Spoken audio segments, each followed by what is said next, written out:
নারায়ণ রাম, রাম নারায়ণ রাম, রাম নারায়ণ রাম। এই হচ্ছে সবার ঠাকুর বাড়ি। ঠাকুর এটাকে সুখচর ধাম বলতে ভালোবাসতেন।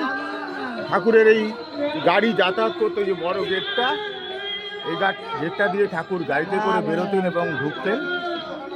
আজ এখানে সকাল থেকে মহানাম চলছে, অনেক ভক্ত সমাগম হয়েছে। আমরা হাঁটা পথে এই গেটটা দিয়ে ঢুকি, আর ঠাকুর বাড়ির পাশেই এই যে গঙ্গা বয়ে চলেছে,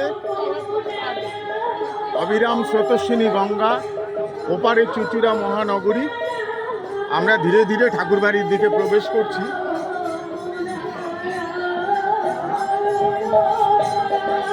এই মূল সুখচর ধাম এটা। আজকে সকাল থেকে মহানাম চলছে, বহু ভক্ত সমাগম হয়েছে। পরমপিতার সন্তান সকলে। এবার আমরা ডান দিকে যাব। তিনটে মন্দির এখানে দেখা যাচ্ছে। ঠাকুর যখন এই বাড়িটি কেনেন, সেই আগে থেকে এই মন্দিরগুলো ছিল, ঠাকুর এগুলো প্রতিষ্ঠা করেননি। দেখুন, মন্দিরের দিকে তাকালে দেখতে পাবেন একটা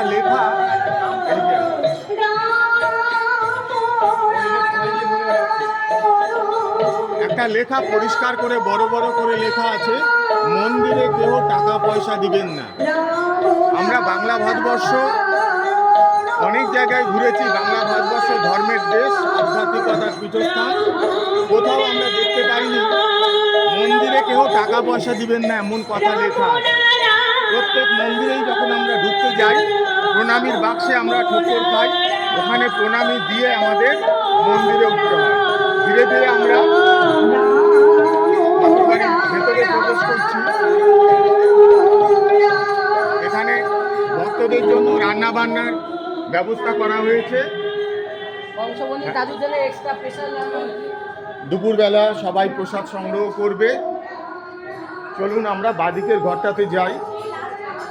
এখানে ঠাকুরের প্রতিকৃতি রয়েছে। অনেকে এই প্রতিকৃতিতে তাদের মনোবাসনা জানিয়ে তাদের মনের আশা পূর্ণ হয়, এরকম কথিত আছে। যেটা দেখতে পাচ্ছেন এখানে, এটা কিন্তু অ্যাকচুয়ালি মাটির মূর্তি। এটাকে প্রতিনিয়ত সুন্দর করে সাজানো হয়, কাপড় পরানো হয়, প্রতিদিন কাপড় পাল্টানো হয়। ধীরে ধীরে আমরা তিনতলার দিকে রওনা দেব। এখানে ঠাকুর বসে দীক্ষা দান করতেন, দর্শন দিতেন, সেই দিকে আমরা এগোচ্ছি।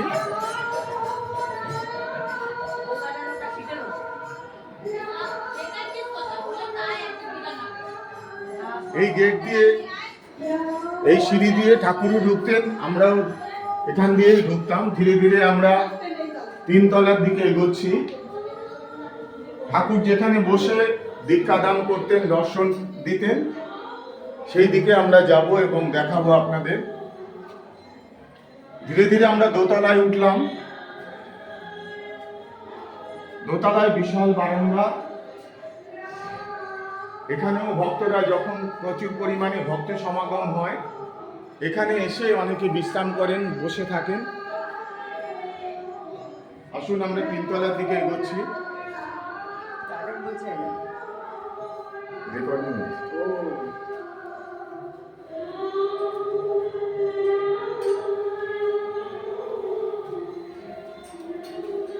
এবার আমরা তিনতলায় উঠছি। তিনতলায় মূল ঠাকুরের বসার জায়গা এবং বিশ্রাম কক্ষ, সেটিও আপনাদের দেখাবো।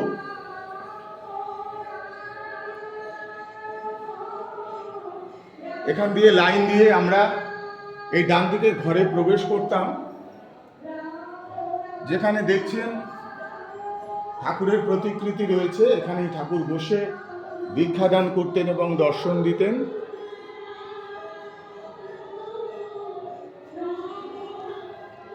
মূল আসনটিকে দেখানোর চেষ্টা করব।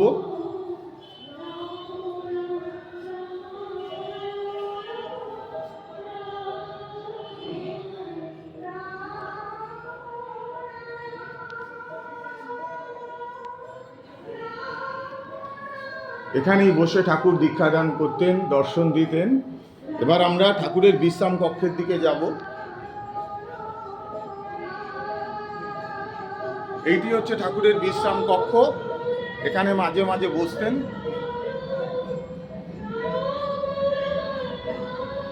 একটি খাট রয়েছে এবং ঠাকুরের বসার জায়গা রয়েছে। ঠাকুর কোনোদিনই খাটে শুতেন না। রাত্রিবেলা বেশিরভাগই সময় ওই আসনে বসে একাকী বসে থাকতেন।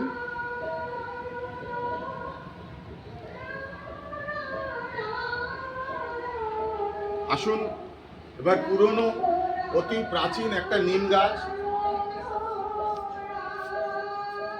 ঠাকুরবাড়ির এক কোনায় রয়েছে।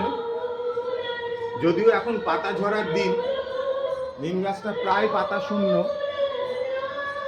বহু পুরনো গাছ। এটার বয়স আনুমানিক 200-250 বছর হবে।